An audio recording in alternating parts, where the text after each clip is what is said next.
marchez pendant 20 minutes, une demi-heure, bientôt 1 heure, et au bout d'un moment, vous constatez une lueur au loin, qui a l'air de provenir d'une petite cabane, ce qui a pour effet d'un petit peu vous étonner tout de même. De ce que vous aviez compris et de ce qu'on vous avait dit, les alentours du château étaient déserts. Personne n'habitait à cet endroit. La nuit est Alors, silencieuse, et vous arrivez aux abords de cette chaume. Attends, on va lui demander si on peut dormir chez lui. bah, il nous a aperçus ou pas? De l'angle où vous venez d'arriver, vous ne voyez pas tout à fait si lui vous a remarqué pour l'instant. On dirait un chasseur nain. Alors du coup, je vais devant et je lui dis, on a besoin d'aide. On est blessé. Sur tes dires, Je dis ça. l'individu qui était dans l'ombre commence à avancer. Vous le voyez arriver vers vous. Il est accompagné d'une sorte de gros chien noir et s'adresse à vous et te regarde Dranan et fait qu'est-ce que vous faites ici? Qui êtes-vous? On est des simples aventuriers. On a été attaqués et là on est blessé. Et on a besoin d'aide. Sur tes paroles, tu vois le loup de ce nain, de cet individu, qui commence à grogner, il commence à montrer ses dents. Tu vois et sur ce, le nain tapote la tête de son animal et fait du calme, Bianca, du calme. Euh, c'est quand même très bizarre. C'est des terres assez isolées habituellement. Je suis seul ici. Vous n'êtes pas des voleurs, tout au moins. On a trois. Si on est des voleurs, on, on t'attaquerait tout de suite. Il te regarde et comme s'il a l'air d'être dans ses pensées un instant et baisse la tête et regarde sa bête et fait bon, Anish Bianca, Anish. Le chien a l'air d'avancer et se dirige en cette direction vers ce qui a l'air d'être du coup sa niche, hein, tout bêtement. Mais le chien ne vous quitte pas des yeux. Tout en avançant, il avance d'un pas lourd et vous regarde tous les trois. Vous avez besoin d'un lieu pour dormir, hein, si je comprends bien. Ce serait gentil. Et on ne dira pas sur l'hospitalité naine. Allez, suivez-moi, vous pouvez rentrer. Et il vous invite à le suivre, Merci bien. prenant le chemin de sa chaume. Je vous révèle Je serai l'intérieur. avec eux. Le nain ouvre la porte, vous invitant à le suivre, et tous les trois, vous pénétrez à l'intérieur de sa demeure. Il vous dit prenez place, il n'y a que 2 chaises, mais le grand gaillard, là, il peut rester debout s'il veut. Vous voyez le nain qui approche de cette étagère, et il l'ouvre, et il commence à ranger son arc, enfin son arbalète, pardon, et ses différents outils de chasse. Pendant qu'il fait ça, je lui dis, vous habitez à Volan depuis longtemps ou quoi? Oui, on peut dire ça. J'ai vécu en Avalon depuis mon enfance. Je ne suis pas né ici, mais j'ai toujours connu Kavlon dans ma vie. Vous êtes bien curieux, maître nain. Vous venez pas d'Avalon, vous? Non. J'étais, j'étais repoussé par mon clan. Alors du coup, j'étais en exil et depuis je suis avec ces aventuriers qui sont avec moi là, à faire des missions. Vous m'en direz tant. Je suppose que vous avez faim. Ah oui, quand même. Ça fait bien. Ça fait. On n'a pas mangé toute la journée là. Sur ce, il dit Ok. pas grand-chose. Il commence à retirer deux, trois. Vous voyez qu'il prend une assiette. Il met quelques fruits dedans, un peu de viande, tout ça. Et il s'approche de la table et il dit tenez, c'est pittoresque, mais si ça peut vous redonner quelques forces, vous me faites bien pitié. Et vous invite en fait tous les Merci, trois à manger. Attends, moi je vois un marteau là. Je l'analyse et je lui demande c'est quoi comme marteau. Ce marteau-là, tu parles, c'est ça? Ouais. Il te regarde et il te dit des histoires qui ne vous regardent pas. J'en ai bien peur. Ah ouais. C'est comme ça. Pourquoi tu fais le malin comme ça en fait? Pourquoi tu me fais le mystérieux? Ivan, sur les Je- paroles de Suleiman, Dranange, fais-moi un test d'intelligence, s'il te plaît. 16. Aux paroles de Suleiman, ton regard part lui aussi vers le marteau. Et tu sembles te rappeler avoir vu une personne à Winchester, le forgeron de Winchester. En puisant dans tes souvenirs, il utilisait lui-même un marteau qui avait marqué ton esprit. Un marteau de fabrique naine. Un marteau identique à celui que tu vois posé sur la table par là.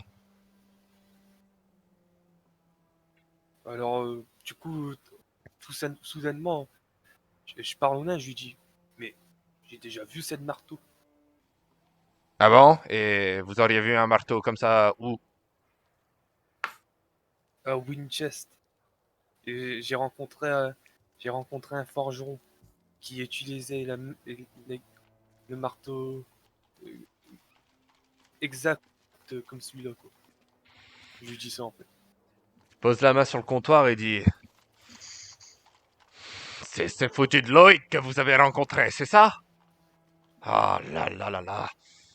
J'en ai fini avec tout ça. C'est de l'ancienne vie. La vie de forgeron, c'est plus pour moi. Quel enfoiré, il utilise encore mon marteau en plus.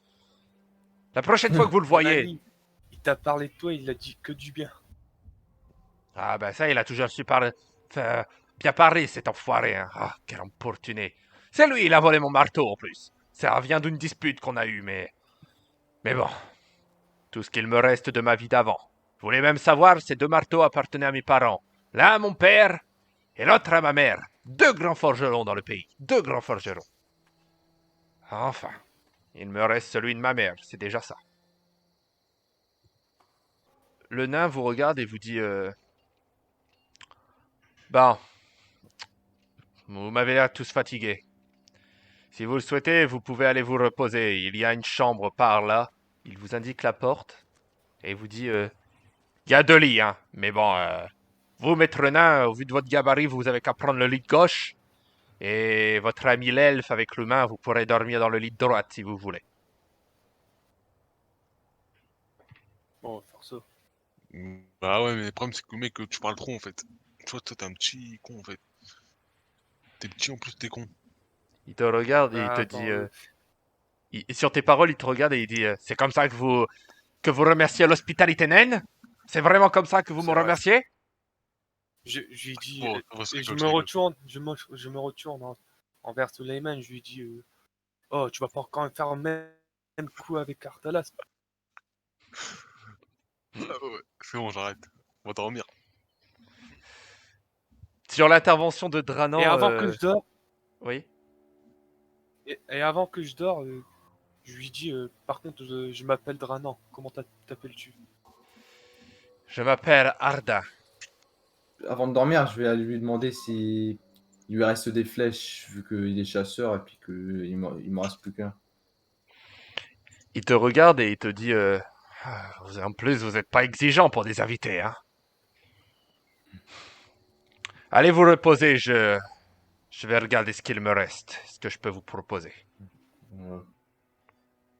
Bon, du coup, je vais dormir. Vous allez du coup tous les trois dans la chambre. Est-ce que avant de dormir, de prendre repos, vous souhaitez faire quelque chose, peut-être discuter de ce que vous avez vu dans la crypte? Ben, je me retourne vers Suleiman, je lui dis, il est quand même assez bizarre le crâne. De quoi le crâne? Bah, le crâne, De quoi le crâne? Ouais, ouais, il est bizarre, mais il y a quoi avec? J'ai pas compris. bah, le crâne en feu, tu trouves pas ça bizarre, toi? Ouais, il est bizarre, mais pourquoi on parle de ça là? En fait, vous êtes à trois dans la chambre et vous commencez à discuter simplement de ce que vous avez vécu aujourd'hui. Ah ouais, mais non, mais ouais, il est bizarre, ouais, il est bizarre. Du coup, du coup, je l'ignore et je dis, oh, Tant pis, je vais dormir. Je dis, qui est con, lui. Vous vous endormez, Dranan en se disant putain, quel abruti. Vous vous endormez avec les quelques rires de Suleiman, un peu toujours à l'est. Et la nuit passe. Vous êtes réveillé au petit matin par la lueur du soleil qui passe à travers la fenêtre, ce qui a pour effet de vous réveiller petit à petit. Vous avez quand même repris un peu de force. Ce que je vous propose, vous pouvez tous reprendre 2 points de vie. Et toi, Dranan, tu peux en reprendre 2 supplémentaires pour les soins que tu t'es effectués la veille. Vous commencez à avancer tranquillement, à sortir en fait de la chambre. Et vous avez Ardin qui est là et qui vous regarde en sortant et qui dit bien dormi? Ouais, mais t'as dit, c'est Ouais. pas le top qualité, mec. Moi, en tant que nain, je lui dis, c'était assez bien.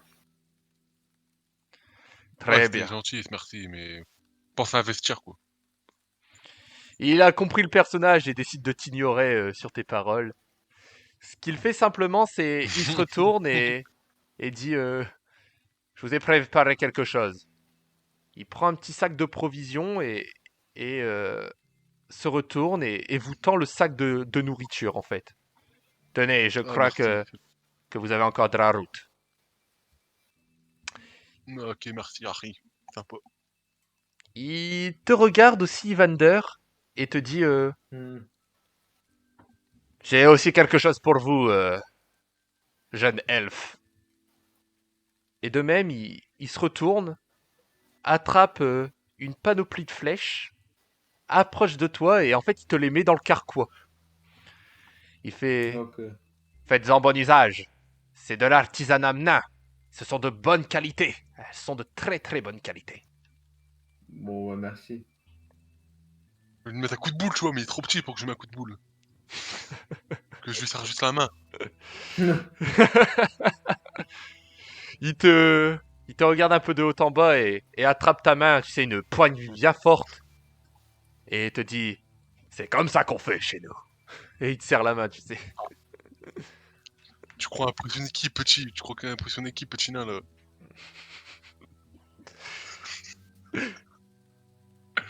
Vous reprenez du coup tous les Du coup, trois.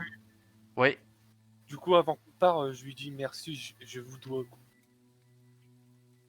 Il te regarde et il fait oh, c'est bon. Si on peut plus On s'entraider, partit comme deux. ça doit faire déjà belle bonne lurette que j'ai pas vu de personne. Ah ouais, merci, c'est gentil, hein. C'est gentil dans mon hospitalité, mec, hein. Franchement. Sympa, hein. Sur ce, là, vous reprenez tous les trois le chemin en direction du nord, Et on- en direction de la cabane qui se trouve dans les marais proches de Sombrebois. Vous avez marché pendant pendant plusieurs heures, pendant un long moment. Vous avez pénétré de nouveau dans les marais proches de Sombrebois et vous venez d'arriver à la cabane de Maggie la sorcière. À votre arrivée, vous constatez effectivement plusieurs soldats autour de la cabane. Les soldats reflètent l'armurerie et le blason de la famille de Winchester. Il a l'air de s'agir d'à peu près les mêmes soldats que vous aviez rencontrés au début de votre aventure.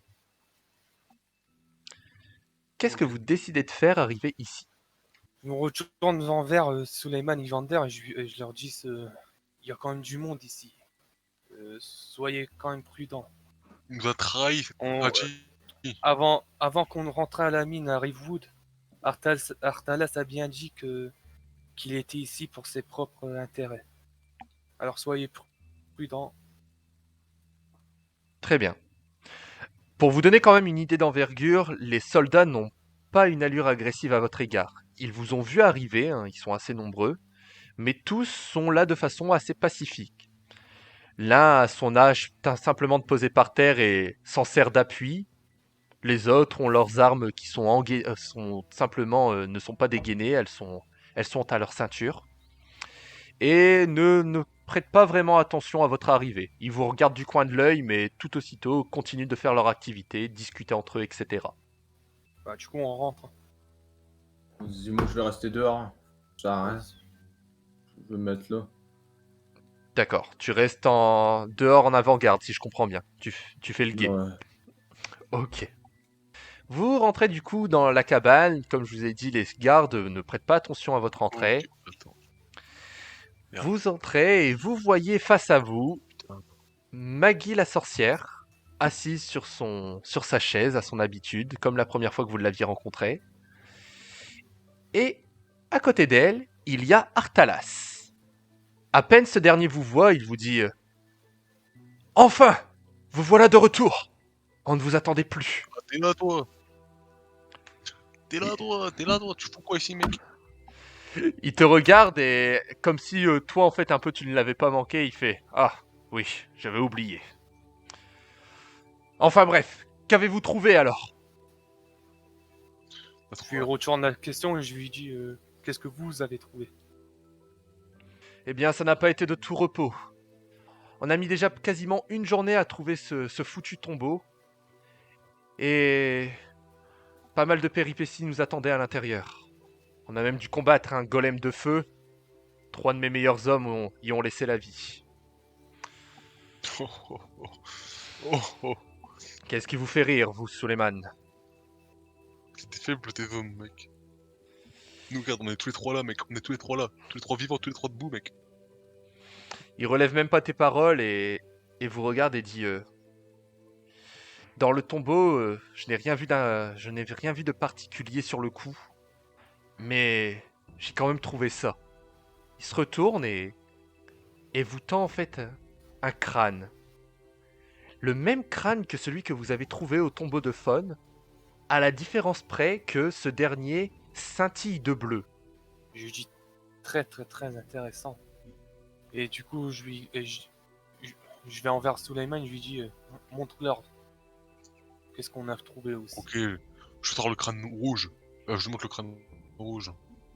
D'accord. Et pendant que Suleiman le montre, je lui dis ça c'est qu'est-ce qu'on a trouvé dans le tombeau aussi. Il est stupéfait. Vous voyez à sa tête qu'il est complètement stupéfait. Et Maggie l'est tout autant. Maggie se lève, elle regarde les deux crânes et dit « Où avez-vous trouvé les crânes ? Les crânes étaient-ils dans les tombeaux ? Étaient-ils dans la tombe même ? Le crâne! Oui, il était dedans, oui. On l'a décapité de notre propre main. » Elle te regarde un peu choquée, mais ne relève pas plus. Mais elle se remet sur la table, reprend le bout de tissu, vous savez, qu'elle vous avait montré avec la fameuse inscription, et commence à la lire. Suleiman, Dranan, faites-moi tous les deux un test d'intelligence, s'il vous plaît. Ah ouais. Suleiman, t'es tellement dans l'euphorie que tu ne captes strictement rien à la situation. Faire la vie, mec. Je fais 13. 13 pour toi, Dranan, c'est pas mal, c'est bien. Tu arrives à percevoir. Du coup, tu es intrigué, tu te penches avec Maggie sur... en fait, pour regarder un petit peu le bout de tissu que je vais remettre à vos écrans. Et elle dit, mais c'est bien sûr. La clé est là. Comment était la porte ? Qu'est-ce que vous pouvez me dire sur la porte ? Il y avait des symboles sur cette porte. Je crois bien qu'il y avait une gargouille. Oui, mais Je m'a- avez-vous remarqué quelque chose d'autre ? Quelque chose... Oui, oui. Il y avait 2 stances. Il y avait D'accord. un à chaque côté du porte. Ils étaient assez rondes. Et même moi, je me posais la question si on devait mettre cette crâne dedans. Mes amis, vous avez là chacun, Artalas, Suleiman, vous avez les clés pour ouvrir cette porte. Je pense bien que la réponse se trouve là. Je ne sais comment, mais les anciens rois d'Avlon ont enfermé quelque chose dans cette porte. Je ne saurais vous dire ce que c'est, mais par leur magie, la porte a été scellée et c'est la magie de ces rois qui va permettre l'ouverture à nouveau de ce lieu. Euh, mais là, j'ai une grosse inquiétude, Max. Là, en parlant, j'ai une grosse inquiétude et je dis à Maggie, en fait, les symboles qu'il y avait sur cette porte, on pourrait dire que c'est un peu diabolique Sataniste. et sataniste, quoi. Je suis pas sûr si c'est une bonne idée. Elle te re- En fait, j'essaie d'avoir l'avis de Maggie, en fait. Sur tes paroles, Artalas reprend et dit il a l'air de réfléchir à tout ça et il fait qu'est-ce qu'on sait de l'histoire des anciens rois d'Avlon? Qu'est-ce qu'ils auraient bien pu enfermer dans une porte et sceller par leur propre magie? Et là, je lui coupe Max. Et là, je lui coupe et je montre la peinture que j'avais trouvée. Ah, Et que très bien. je leur montre et je lui dis, est-ce que c'est pas la magie de ces démons qu'ils ont enfermés dans cette porte? Parce que là, c'est bien le roi. C'est bien la peinture du roi. Ça. Maggie C'est regarde une la référence. peinture. Ouais, Maggie regarde la peinture et effectivement, elle dit voilà bien une belle représentation de faune. On ne connaît pas, C'est magnifique. on ne connaît pas toute l'histoire de ces rois d'antan. Tout ce qu'on sait, c'est qu'effectivement, ces deux rois qui jadis étaient frères se sont mis tous les deux à convoiter le pouvoir d'Avlon. Une guerre a éclaté dont on ne connaît l'issue. Et tout ce que l'on sait, c'est que cette guerre ne s'est pas finie par la mort des rois. Les rois sont morts chacun de leur côté, finissant leur vie, et sont morts de vieillesse tout simplement. Mais de là à vous dire ce qu'ils auraient pu enfermer, je pense bien que c'est en rapport avec cette fameuse guerre qu'il y a eu, mais Je retourne envers Artalas Max et je lui dis, de toute façon, votre père nous a envoyé cette mission pour justement ouvrir cette porte. effectivement, maître nain, c'est notre mission d'aujourd'hui. Qu'allez-vous faire Alors, donc? on va... De toute façon, on n'a pas tout fait ça pour rien. On va, on va devoir ouvrir cette porte. Je suis de votre avis, Je lui dis maître ça. nain. Je propose aussi l'ouverture de cette porte. Au pire, nous sommes ensemble, nous pourrons affronter ces éléments ensemble. Il n'y a pas d'inquiétude à avoir, je pense. Ok. Alors du coup... Et du coup, je vais parler aussi à Maggie, je lui dis, où est Henry? Wenry a dû partir. Elle a ses propres missions, vous savez, son propre chemin à suivre. Je pense que si ce qui vous inquiète, c'est de ne pas la revoir, maître nain, sachez que Wenry n'en a pas fini avec vous. Elle reste là, tapis dans l'ombre, à vous surveiller. Mais du coup, mec, on va se bouger le cul un peu. Ouais. C'est la faute. Là, ouais, on va partir là. On va pas perdre Artal- de temps. Artalas regarde Suleiman et dit « Je suis bien d'accord pour une fois avec cet énergumène. Ne perdons pas de temps. » Maggie, elle vous voit tous les trois partir et dit où est Evander? Je vais me mettre à l'entrée, je vais dire ouais, qu'est-ce que tu veux? Approche, s'il te plaît. Ok. Evander, je t'invite de nouveau à me faire un test de sagesse, s'il te plaît. Ok. Maggie approche de nouveau de toi. Ta volonté a l'air d'être moins stoppée, contrairement à ta dernière rencontre avec elle. Elle pose sa main sur ton bras, à nouveau comme pour voir ta cicatrice. Elle baisse les yeux, marmonne quelque chose, les yeux fermés. Et sans distinguer ce qu'elle dit, tu vois ta cicatrice qui commence à briller. Je commence à éveiller le pouvoir qui est en vous. Vous avez le sang des anciens. Ce sang est sacré et peut vous permettre d'accomplir de grandes choses. Qui sait même, il est peut-être la clé de tout ce mystère. Je vous souhaite bon courage pour la suite des événements qui vous viennent à venir. Je vois une voix sombre qui s'avance vers vous. Mais je ne peux vous en dire plus. Ouais, tu dis que des trucs comme ça, après tu dis rien. Ça, au mieux vaut mieux rien dire hein, pour dire ça. Ouais, vous... Bah, on y va, on y va. Vous prenez simplement la route tous les quatre, accompagnés des soldats d'Artalas. Il faut bien t'avouer, Vander, que tu te sens un peu différent. Et tu sens un souffle nouveau. On dirait que Maggie a réveillé quelque chose dans ton sang. Vous prenez la route en direction de Rivewood, afin de regagner la mine. Vous arrivez du coup à l'entrée de la mine. Vous ne constatez aucun mineur à l'intérieur. Il y a bien sûr autour de vous les différents soldats d'Artalas qui sont par-ci par-là, j'ai simplement pas fait apparaître leur token. Et vous vous apprêtez à rentrer. Artalas regarde ses hommes et dit gardez l'entrée. Ouais, Max, on va partir dedans, mais je ferme la marche et je fais une observation vite fait. Très bien. Donc vous pouvez rentrer à l'intérieur et prendre le chemin en direction de la porte. Sur le chemin, vous voyez que certains soldats de Winchester sont présents. Peut-être des soldats que le seigneur Béolac avait fait envoyer le temps que on découvre le secret.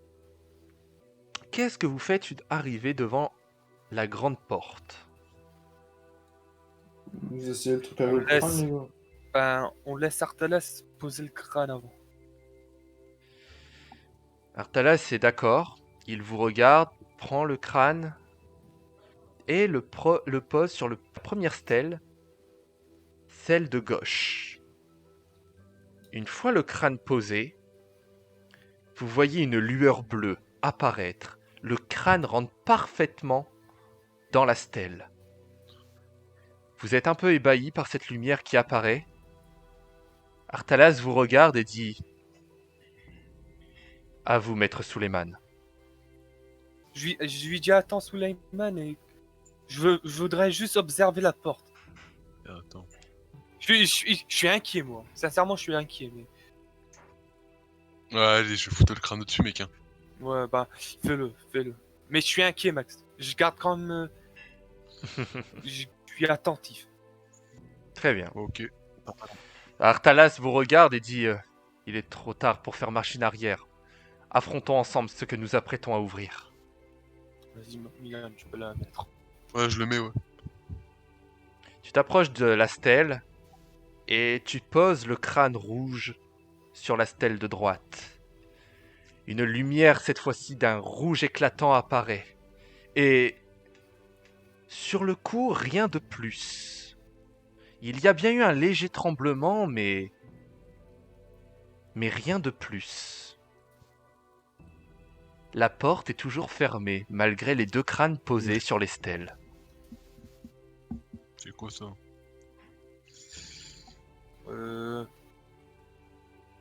Je pense qu'on devrait lire l'inscription qu'on avait. Les gars. Vous pouvez lire l'inscription de votre côté sans problème. Je vais demander à Evander de me faire un test d'intelligence, s'il vous plaît.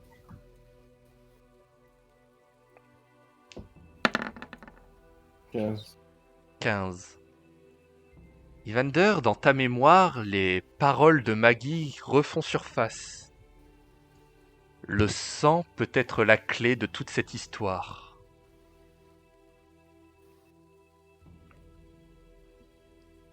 De quoi Ouais. il doit se sacrifier. Oh, les gars, coupe-moi la tête, Milan. Mais Ah bah, attends. Bah, je sais pas, peut-être avec ta dague, tu coupes un peu de ton bras pour que le sang coule De quoi. quoi, dans ma cicatrice ou n'importe où? Ben, je pense n'importe où. C'est le sang. C'est le sang nucléaire. Et je l'ai mis où? Je le mets où mon sang? Je sais pas. Je sais pas, mec. Faites- Sur les têtes, Cassé. Ouais, peut-être sur les têtes. ou sur la porte, je sais pas. Bon Sur les têtes. je vais laisser Milan faire. De quoi? Tu me coupes un peu, wesh. Tu t'approches donc Suleiman Divander, tu dégaines ton poignard et tu attrapes sa main. Tu lui fais une entaille à l'intérieur, une entaille pas trop profonde mais assez pour que le sang commence à couler. Et tu prends la main de ton camarade que tu poses sur le premier crâne. Le sang a l'air d'être directement aspiré par le crâne. Ah ouais. Evander, tu retires ta main à ce moment-là, et d'instinct, tu te dis que tu vas poser la main sur le second crâne. Tu poses ta main sur le second, et il se passe la même chose. Le sang est aspiré par les deux crânes. Tu retires ta main et Chelou. vous êtes tous les quatre à le souffle coupé en train de vous demander ce qu'il va se passer. Un calme plane pendant quelques instants et au bout de quelques secondes de calme, un tremblement commence à se faire ressentir. La terre commence à trembler légèrement et vous entendez un bruit de pierre qui commence à bouger. Quelque chose se passe au niveau de la porte. Au bout de quelques secondes où la terre tremble, vous entendez comme un claquement. La porte, scellée depuis déjà plusieurs siècles, est en train de s'ouvrir face à vous. Une fois que la porte est en train de s'ouvrir et que la lumière derrière apparaît, vous entendez un « Enfin !» Ah ouais.